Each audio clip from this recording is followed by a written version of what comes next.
Assalamualaikum warahmatullahi taala wabarakatuh. Mbokki àdduna mbokki Sénégal, ñu ngi leen di nuyu di leen ziyaara di leen ñaanal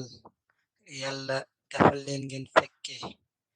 at mu bees mi nga xam ni moom lañu dugg ñu fekke ko ay at yu baree bari ci barke sayyidul wujud wa alami shuhud sayyiduna Muhammad sallallahu alayhi wa sallam.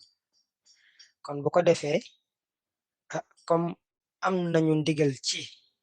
tontu loolu la kilifa gi wax tontu waaye waxul ñu xuloo waxul ñu provoqué mais dane nañu tontu waaye tontu bi ñuy tontu itam nañu ko teg ci xel nañu ko teg ci argument nañ ko teg ci xam-xam waaye nag nañ ko teg ci fulla ak fayda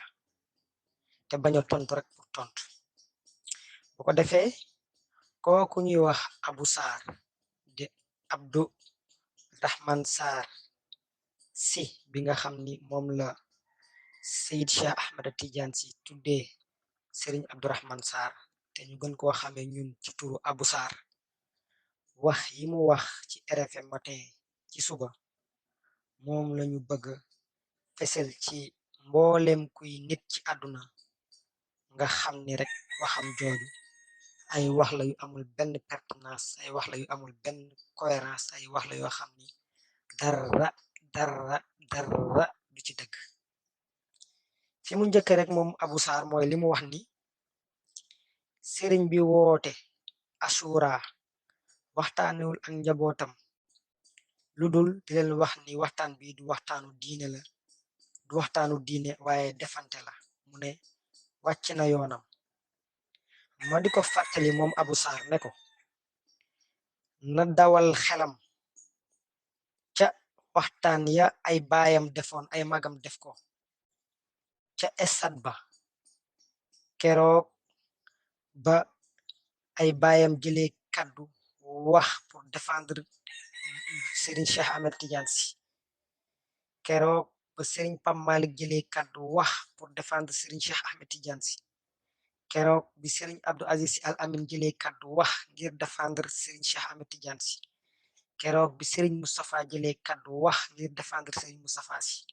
keroog ca conférence stade boobu ba Serigne Mansour Sy Al Maktoum di taawu Serigne Cheikh bu góor jëlee kaddu wax ngir défendre Serigne Cheikh Ahmed Tidiane Sy moom fan la nekkoon bu ñu fàttalikoo keroog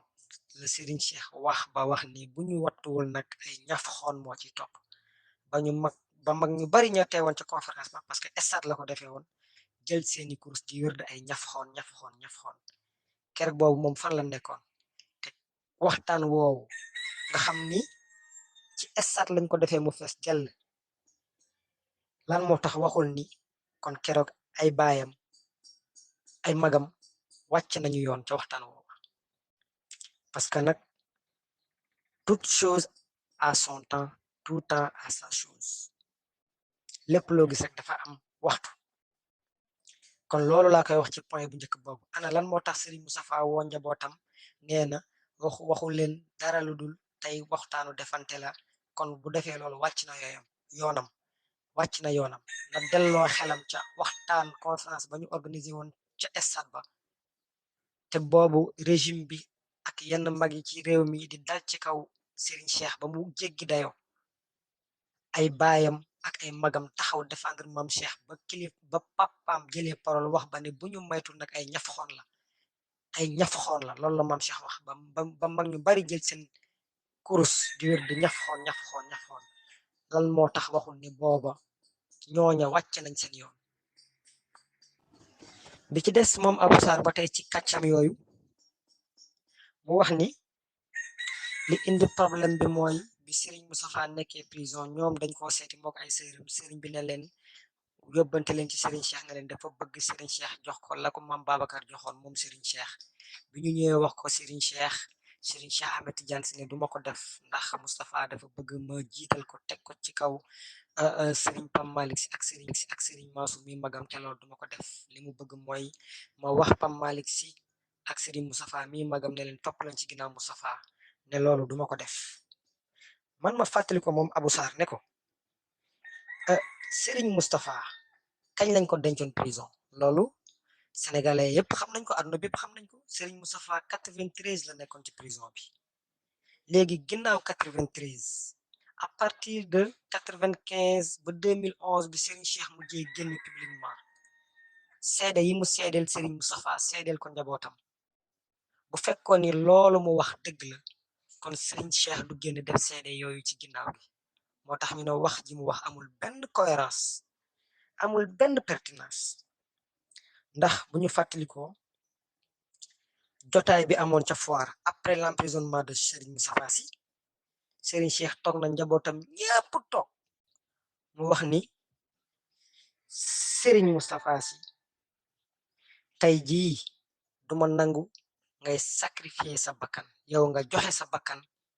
man ma joxe sama bakkan moo ma ko gënal te loolu bi ko Serigne Cheikh di wax Serigne Pape Malick ngi toog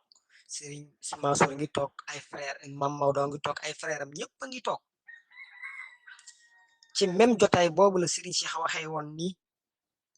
Serigne Moustapha mi mooy seen chef de guerre mooy seen grand patron mooy seen responsable moral mooy seen Serigne gars yi firi leen loolu mooy seen Serigne mooy seen chef de guerre maanaam bu guerre jotee taxaw leen ca ginnaaw moom mooy taxaw ca kanam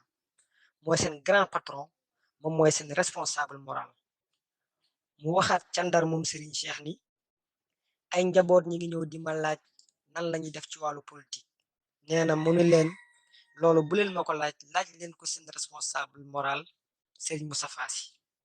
ay ndaw a ngi ñëw di ma laaj ci mbirum politique ci réew mi nee na moom Serigne Cheikh nee na mu ni leen bu leen ma ko laaj am ngeen ku ngeen ko laaj muy seen responsable moral Serigne Moustapha Sy ak yeneen ba muy jàpp ci loxoom naan ko sagal nga ma yàlla na la yàlla sagal sigil nga ma yàlla na la yàlla sigil ak gàmmu yi muy toog ci année 2000 di def ay témoignages ci daayira bi wax ne Serigne Babacar Sy fier na ci daayira bi kon lu Serigne Babacar Sy fier naka laa ci mën a ñàkkee naka laa ci mën a bañee ñàkk fier keroog ba muy wax ni ñëpp ak Serigne Babacar Sy bari nay njaboot waaye daal xam naa ne fi mu teg daayira bi fi mu teg Moustarchidine tegu fa kenn loolu publiquement la ko Serigne Cheikh waxaat na ca gàmmu yi ca topp daan ne li ma xam ba xam ko mooy ki gën a tuuti ci daayira bi ku ko laal Serigne Babacar defante ko ak yow loolu bu dul garanti lan mooy garanti kon Abou Sarr te yooyu yëpp Serigne Cheikh mu ko def à partir de 95 ba 2011 bi mu mujjee génn kon boo waxee ni ba mu nekkee ca prison ba ca la rupture amee woon digganteem ak Serigne Moustapha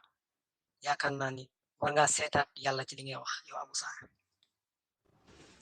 waaw moom Abou Sarr ba tey mu dellu waxam ni nit ku fonkul say mbokk soo nee bëgg nga yàlla dina ma jaaxal waaw dama ni ku fonkul say mbokk soo nee bëgg nga yàlla dina ma jaaxal Abou Sarr yow sénégalais nga nee nga jullit nga nee nga yonent bi sallallahu alayhi wa sallam mbokkam ya ko fonkoon fonk na leen wala fonku leen mbokkam ya ko fonkadi woon fonkadi na leen wala fonkadiwu leen mbokkam ya ko taxaw woon ci wàllu ñaaw di ko sosal di ko fexeel di ko def yu ñaaw te donte sax jëf ja ñemewuñu ko fësal ndax yu ñaawa ñaaw la ndax buñ ko fësalee àdduna bi yépp génn ci ñoom yàlla mi nga xam ni mooy azza wa jalla moom mooy xulool mooy tontal yenante bi ba saaru tabat yada loolu ñëpp jàng nañ ko kon Serigne Moustapha dañuy wax ni boroom xam-xam yi ñoo fi donnu yonent yi Serigne Moustapha loolu la doon ku ko fonk mbokkam mu ko fonk na la mbokkam mu ko fonk rek na la mbokkam mu ko fonk rek ak foo mën a ne ci àdduna nga jege nga sori fonk na la waaye mbokkam mu ko fonkul fonk la yow Abou Sarr boo nekkoon ci kër dëkk ak say baay ak say frère ki sœur sa baay ngay mag sa baay jël sa frère ak sa sœur yépp lu muy def ñoom lay woo lu muy xewle woo leen lu muy programme ci kër gi woo leen yow mu beddi la est-ce que di nga boole sa bopp ci njabootam kon nag nañu bàyyi caaxaan bi Serigne Moustapha Sy Al Maktoum Al Mursidul Maktoum mbokkam mu ko fonk ci àdduna fonk na te wane na ko publiquement ba ñëpp xam ko te jëflante na ko ak ci yow ci biir ak ci biti waaye mbokkam bu ko ñàkk a fonk nag du la fonk te loolu mi ngi ko doon ci yonent bi sallallahu alayhi wa sallam nañu bàyyi caaxaan yi nañu bàyyi caaxaan yi waaw bi ci des moom Abou Sarr ba tey ci kàccam yooyu mu wax ni moom Serigne Cheikh mooy wasilaam ndax moo ko jox wérd waaye nañu laaj Serigne Moustapha ku ko jox wérd ndaxte ci li mu yëg yëgul Serigne Cheikh joxul wérd Serigne Moustapha loolu moom damay wax ni sénégalais yi nañuy interroger histoire parce que kii waxam yi histoire rek moo koy démentir archive yi da koy démentir li njëkk mooy Serigne Moustapha toog na wax publiquement daan ne man ak Serigne Cheikh fa ñu bokke xamu leen ko loolu yeneen dimension la ñun egguñu fa waaye ñeneen ñu dul moom toog nañu wax seen làmmiñ ñun ñu dégg ku ci mel ni tey imam Moussa Gueye waxtaan na def na témoignage ci Serigne Moustapha ba wax ni keroog bi ko Serigne Cheikh di jox wérd moom imam Moussa Gueye moom ak Serigne Moustapha la joxandoo wérd ci benn néeg ci benn jotaay imam Moussa Gueye mu RTS loolu ñëpp xam nañ ko ko koy weddi interroger ko nga laaj ko wala ñu génne archive yi kon toog daan ne Serigne Cheikh joxul wérd te loolu ñeneen wax nañ ko ñul imam Moussa Gueye kon toog daan ne Serigne Cheikh jox ko wérd loolu vraiment dafa sax ruslu di génne ci yow parce que xale bi mujjee judd ci réew mi xam na ni loolu ay waxi kasaw kasaw la waaw ci sa kàcc yooyu ba tey yow Abou Sarr nga wax ni Serigne Moustapha li mu daan yàq yaayam bi ko jur di soxna Safiyatu Dem rahmatullah nga ni loolu doom sañu koo wax te yéen ngeen xam ko dëgg ci seen tànk noppi doom sañu koo wax way juróom bu jigéen ma ni la waxul dëgg yéen bu ngeen xamaloon Serigne Moustapha lu ñaaw wax ngeen ko bu yàgg ndax doomu aadama boo demee ba yéene ko kaso mooy desalatoo ko dara ci mbon te nañu fàttaliku ca coowal anniversaire décès premier anniversaire décès Serigne Cheikh ba Moustarchidine programme defal ko xadara te ñëw war ko defal ca bërëb ba Serigne Cheikh nekk ngeen lànk tëj buntu yi moom mu woo njabootam ca këram defee ko fa nam gën a teddee nam gën a rafete ngeen créer seen ay complot daan ne waaw Serigne Moustapha dafa yebal ay Moustarchidine ca barabu Serigne Cheikh ba ñu dóor gardien ba yow nga wax ci rajo bi comme ni nga ko defee tey RFM matin nga def wax ci rajo bi daan ne porte nañu plainte ba fu mu mujj ay jamono lañ ca teg nga waxaan ne Serigne Moustapha si taawam bu góor bi ñuy wax Serigne Cheikh Ahmed Tidiane si capitaine jóg na am ñu mu àndal dem ci benn këru maam Cheikh bu nekk maa ngi yee jàpp kañ fa teg dóor ko yeew ko yóbbu ko nangam porté nañu plainte ba fa mu mujjee di créer di fomenter ay complot yoo xam ni du aboutir mukk kon noppalal sa bopp yow say wax amatul sens yow mi ci plainte yu bari te plainte boo plainte rek moo war na lay doon parce que ay kàcc ko lal ay complot ko lal man nga noppal sa bopp kon boo waxee ni Serigne Moustapha da daan wax way juróom bu jigéen ay wax yu ñàkk teggin te yéen ngeen xam ko noppi moom loolu du dëgg Serigne Moustapha ko xam-xam ni lu mu am lu ne fonk ay way juróom ak ko may lu mu am lu ne fonk ay way juróom ak ko may Serigne Moustapha ci li ñu dund ak moom fii ci Tivaouane waañu soxna Sofi ci loxoom la newoon moom Serigne Moustapha sécurité soxna Sofi ci zahir ci loxoom la newoon ndax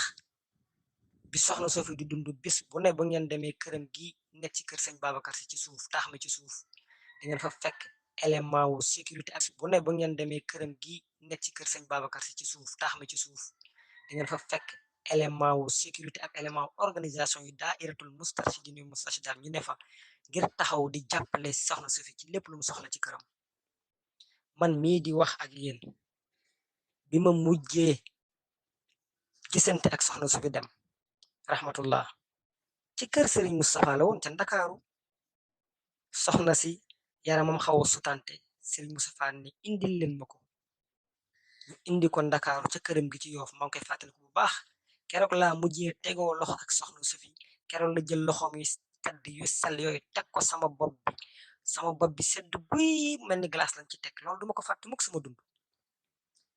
ku mel noonu boo taxawee daan ne da doon wax yu ñaaw way juróom bu jigéen ak toppatoowul woon way juróom bu jigéen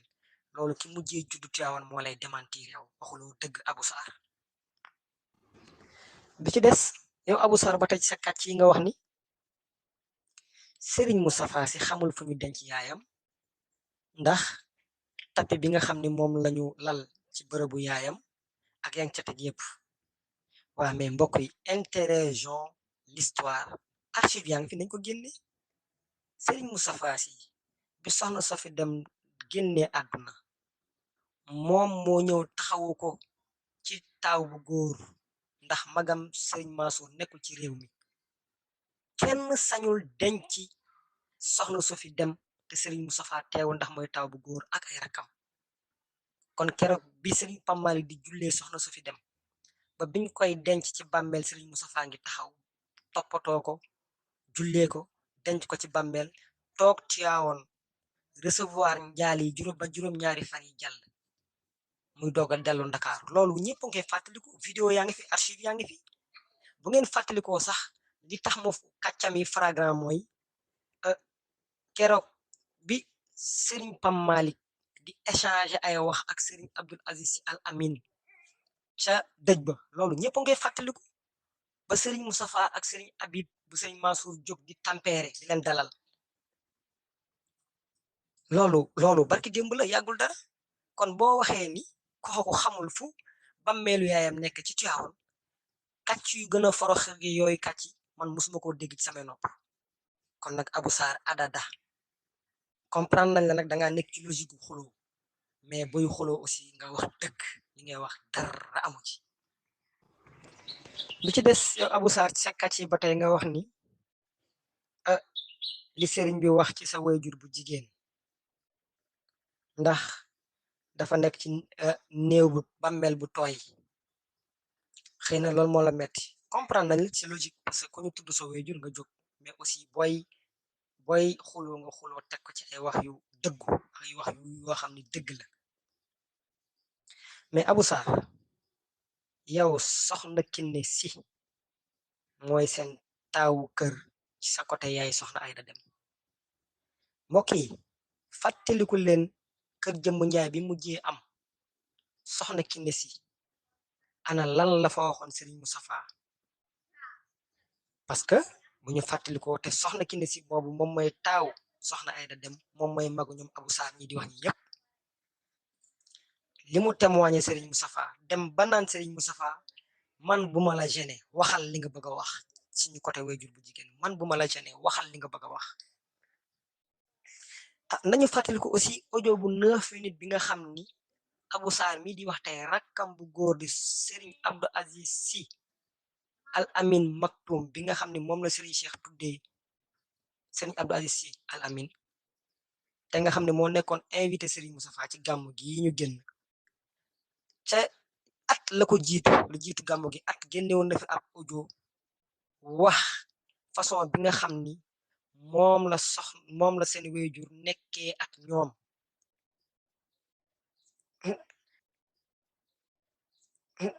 dama leen ni yabal ci audio boobu ngeen wuti ko ñun am nañu lépp xëy na wax ko day diis ci ñun mais am nañu lépp yam fa wax diggante seen wayjur bu jigéen ak Serigne Cheikh ak diggante seen wayjur bu jigéen ak li muy dund ak ñoom ay doomam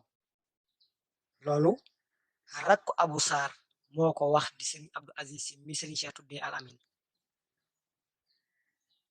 parce que danga wax ni soxna Ayda Dem mooy colonne vertébrale kër Serigne Cheikh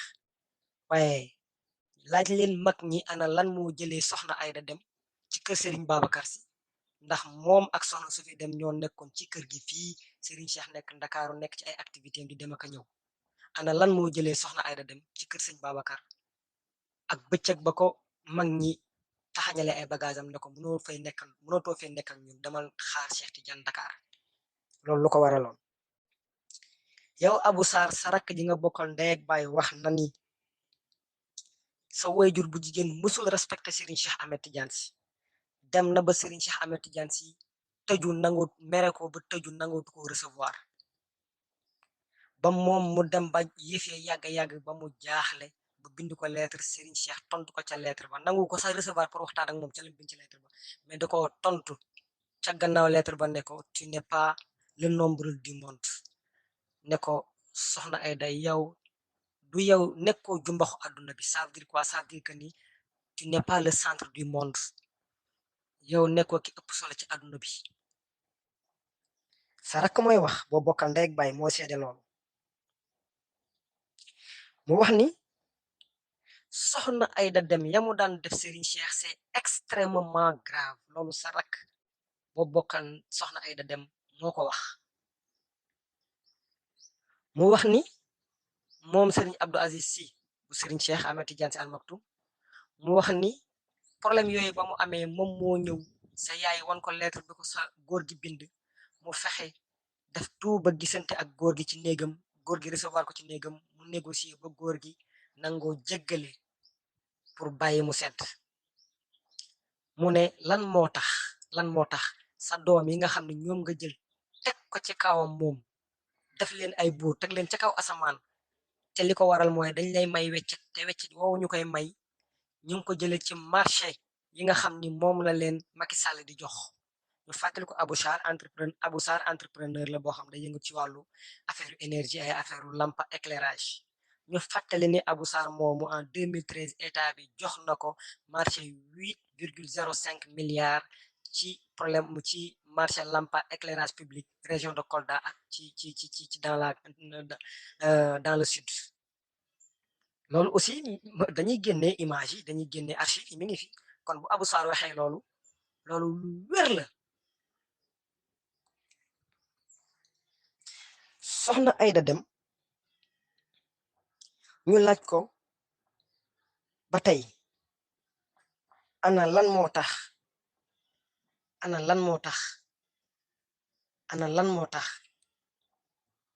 loolu sax xëy na dañ koy denc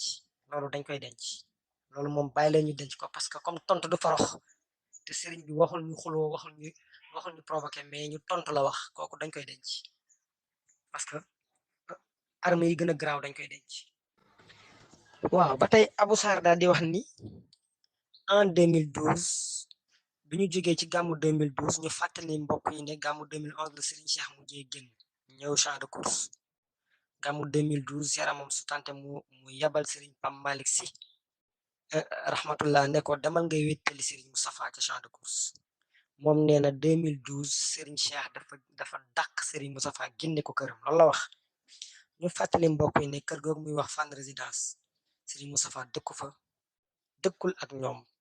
soxna Aida Dem ak njabootam ñoo dëkk ca kër ga ak Serigne Cheikh nekk ca ginnaaw ñoom ñu nekk ci appartement bi ci kanam loolu moo waral borom roq bi parce que boo duggee ci kër ga ca ginnaaw la appartement Serigne Cheikh nekk da ngay dugg ci ab roq ca ginnaaw moom mu wax ne Serigne Cheikh da ko génne woo Serigne Moustapha ñëw mu ne ko man day dama gisatul sama jaaro xaqiqa Serigne Moustapha ne ko ah góor gi bu sa alal réeree laaj ko ñi dëkk ci kër gi man dëkkuma ci kër gi bay xam fu sa jaaro xaqiqa nekk rek soxna Aida Dem tàccu ko daa di woo ay doomam yépp ne leen seen mag jiiñ na leen sàcc seen mag def leen na jiiñ sàcc wax fa ay wax ba jàll baat soxna su fi dem ca la Serigne Moustapha ñibbee këram loolu bokk na ci li tax Serigne Moustapha nangootul woon dem Fann Résidence ci kër Serigne Cheikh bi nga xam ni fa la dëkk ak njabootu soxna Aida Dem noonu la yëf yi demee ca gannaaw ga 2012 Serigne Cheikh yabal Serigne Pam Malick ne ko demal wéttali Serigne Moustapha ci gàmmu gi ñu defee ko champ de course ba gàmmu gi jeex ñu delloo boobu ba ni Serigne Cheikh di duggee bàmmeel arrêté wu ñu benn yoon di ko remonté ak Serigne Moustapha di ko jaxase ak Serigne Pam Malick di ko remonté ak Serigne Moustapha ba Serigne Cheikh tëju woon na ci lu xaw a yàgg ba benn jamono sax doon na woolu Serigne Moustapha si pour mu ñëw ca kër ga waxtaan ak moom waaye Serigne Moustapha demul ca woote booba loolu aussi na ko àdduna bépp xam parce que dem ci kër goo xam ni ña fa nekk dañu lay ñàkk a teggine di la jàll ay baat di la wax ba di jàll baat sa wayjur bu jigéen bu nekk ci biir bàmmeel yi te sa wayjur bu jigéen boobu moromondoowul ak benn jigéen parce que soxna su fi dem Serigne Abdou Aziz Sy Al Amin moo ko seede ca bañ ko tëralee denc ko ba ñëw mu wax ni du mani du fa fekk jigéen bu ko gën waaye jigéen bu gën soxna su fi dootu ko fekk moom ci barzaq bi ci des Serigne Cheikh Ahmed Tidiane Sy moo seede ba seede ci soxna Safiyatu Dem ne ko ceebu ñamu soxna Safiyatu Dem ku ko lekk sa yaram aram na safara loolu sa yaram aram na safara loolu Serigne Cheikh moo ko wax ci soxna Safi Dem kon jigéen gu sell gu tedd gu mel noonu ci problème mu parparloo ngay wax ba di ko jàll ba te mi ngi ci biir bàmmeel yi loolu ñaaw na ba ca kanamu yàlla ko xam Serigne Moustapha ak ni mu mel ci way juróom bu jigéen ak bu góor loolee bokk na ci li tax mu téye woon tànkam Fann Résidence ca 2012 ba ñu jaxas ñu jëm ko remonté ak Serigne Cheikh ba Serigne Cheikh xawoon ci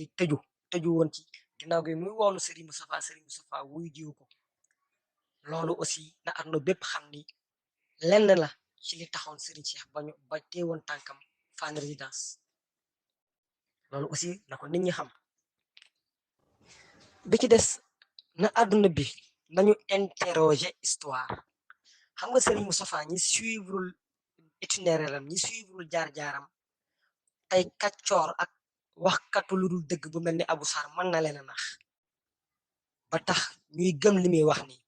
mais Serigne Moustapha ñi suivre jaar-jaaram ñëpp ku ko xam ni lii Abou Sarr wax dara du ci dëgg